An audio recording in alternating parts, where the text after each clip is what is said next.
రోజు పిల్లలను చూసి ఏడ్పు తప్ప బ్రతుకులో నవ్వనేది నీ జీవితంలో లేకుండా అయిపోయిందేమో.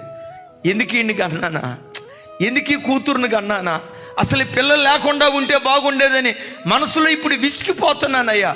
నిజమే, ఆ పిల్లలకి తెలిసి తెలియక కొన్ని పొరపాట్లు చేశారు, కొన్ని తప్పటడుగులు వేశారు. హృదయంలో నీకు ఒక మానని గాయం ఉంది, కానీ విశ్వాసంతో మాట్లాడు. ఒకరోజు రాబోతుంది, ఏ పిల్లలను బట్టి నేను తలదించుకున్నానో అదే పిల్లలను బట్టి తలెత్తుకుని తిరిగే దినాలు నా దేవుడు నాకు అనుగ్రహించబోతున్నాడు.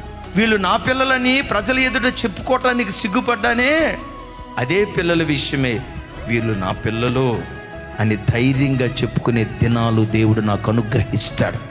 నా పిల్లల తల మీద ఉన్న శాపపు కాడి దేవుడు విరగొడతాడు. ఎప్పుడు నీ నోటితో ప్రవచిస్తూ మాట్లాడు, నీవన్నట్టే దేవుడు జరిగించును గాక.